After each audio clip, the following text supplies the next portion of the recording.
മോളെ, നീ ഇങ്ങനെ തളരാതെ. ഒരു തെറ്റിദ്ധാരണ പറ്റിപ്പോയെന്നല്ലാതെ മറ്റു കുഴപ്പങ്ങളൊന്നുമില്ലല്ലോ. മറ്റു പല പ്രശ്നങ്ങളും ഉണ്ടാവും. അമ്മയ്ക്ക് അച്ഛനും കൂടി ഇത് ആഘോഷിക്കാനുള്ള തീരുമാനം എടുത്തു കഴിഞ്ഞു. ഇതിനിപ്പോ എന്താ? മനുഷ്യർക്ക് തെറ്റ് പറ്റില്ലേ? ഇതെന്റെ മോൾക്ക് പറ്റിയ തെറ്റൊന്നുമല്ലല്ലോ, ആ ഡോക്ടർക്ക് പറ്റിയ മിസ്റ്റേക്ക് അല്ലേ? ഇക്കാര്യം പ്രതാപേട്ടനെ പറഞ്ഞ് ബോധ്യപ്പെടുത്തണം. ഇതിന്റെ പേരില് അംബികയും മകനും എന്നെ കളിയാക്കി തുടങ്ങും. അവരോട് പോയി പണി നോക്കാൻ പറ. ഒരു അംബികയും മകനും. അതൊന്നും എന്റെ മോളിപ്പം മൈൻഡ് ചെയ്യണ്ട. മോള് വിഷമിക്കാതിരിക്കെ.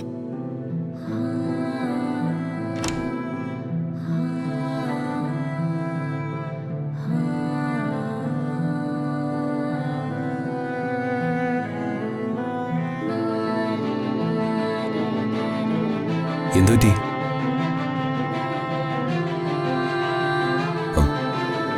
അമ്മേ, എന്താ പറ്റിയത്? എന്താ ഇവിടെ പെട്ടെന്നുണ്ടായത്? അമ്മേ,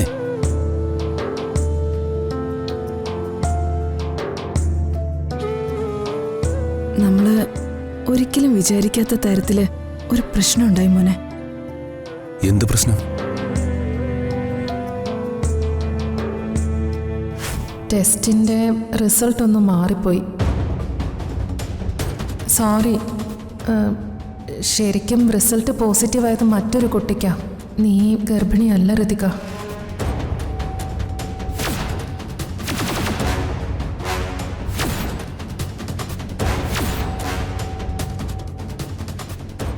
രണ്ടുപേരും ഇങ്ങനെ വിഷമിക്കാതെ. സമയമായിട്ടില്ല എന്ന് കരുതിയാ മതി.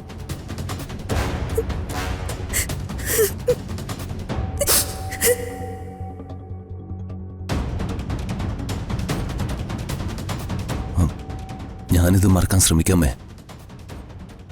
പക്ഷേ ഋതു വല്ലാതെ തളർന്നു പോയിട്ടുണ്ടല്ലോ. അവള് വിഷമിക്കുന്നത് അതിന് മാത്രമല്ല മോനെ. പ്രതാപേട്ടൻ അവിടെ ആഘോഷങ്ങൾക്കുള്ള ഒരുക്കങ്ങൾ തുടങ്ങി. ദൈവമേ, അച്ഛനെ എങ്ങനെ ഫേസ് ചെയ്യുന്നോർത്ത് അവള് മറ്റൊരു ടെൻഷനില്ല. ആരും മനഃപൂർവ്വമല്ലല്ലോ അമ്മേ. എല്ലാത്തിനും ഒരു പരിഹാരമില്ലേ?